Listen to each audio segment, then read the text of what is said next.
Pourquoi un couple chrétien doit-il recourir au conseil conjugal?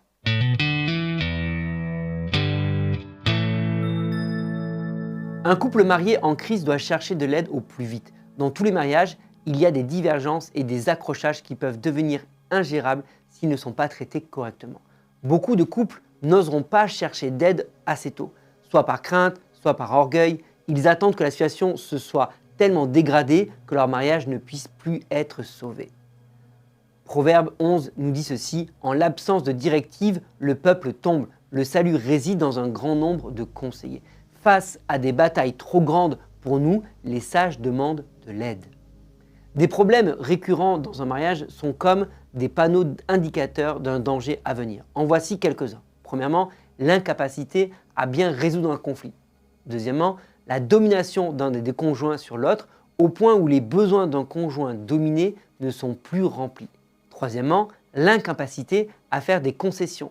Quatrièmement, la recherche de solutions hors du mariage par un des deux conjoints. Cinquièmement, le manque de communication. Sixièmement, la confusion des rôles. Septièmement, la pornographie.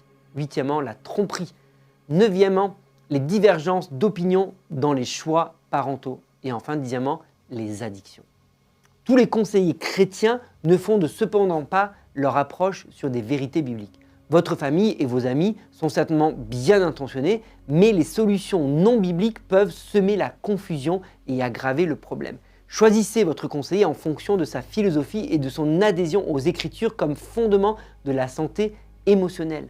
On raconte beaucoup d'histoires très tristes de personnes qui ont demandé conseil à quelqu'un en qui ils avaient confiance pour découvrir qu'il s'agissait de loups en vêtements de brebis, qui ont trouvé des excuses au péché et demandé à la victime de s'en remettre car ça allait passer. Voici quelques questions à poser lors du premier entretien pour éliminer certains de ces loups avant de leur consacrer du temps et de l'argent inutilement. Premièrement, où le conseiller a-t-il été formé ou reçu sa licence? La thérapie que vous recevez sera probablement davantage fondée sur la Bible si le conseiller a été formé par un ministère de relations d'aide chrétienne plutôt que par une organisation ou université laïque. Un conseiller avec un diplôme reconnu par l'État ne fera pas forcément un meilleur travail. Un pasteur, conseiller laïque ou groupe de soutien peut offrir d'excellents conseils bibliques. Deuxièmement, le conseiller a-t-il de l'expérience dans le domaine dont vous avez besoin? Quelques questions clés comme: quelle est votre approche de la pornodépendance? Vous permettront de décider si vous êtes d'accord avec sa vision. Troisièmement, êtes-vous d'accord avec sa philosophie et ou affiliation religieuse? Certaines sectes et dénominations se disent chrétiennes, mais sont trop éloignées des croyances du couple pour pouvoir leur être utiles. Un conseiller avec des croyances proches des vôtres vous sera plus utile.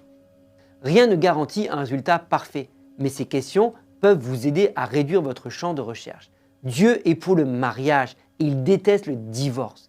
Le premier pas à faire est de lui demander de vous aider à trouver le bon conseiller. Cela peut prendre du temps, mais cela vaut la peine de chercher un conseiller qui apportera un éclairage inspiré de la sagesse de Dieu sur vos problèmes de couple.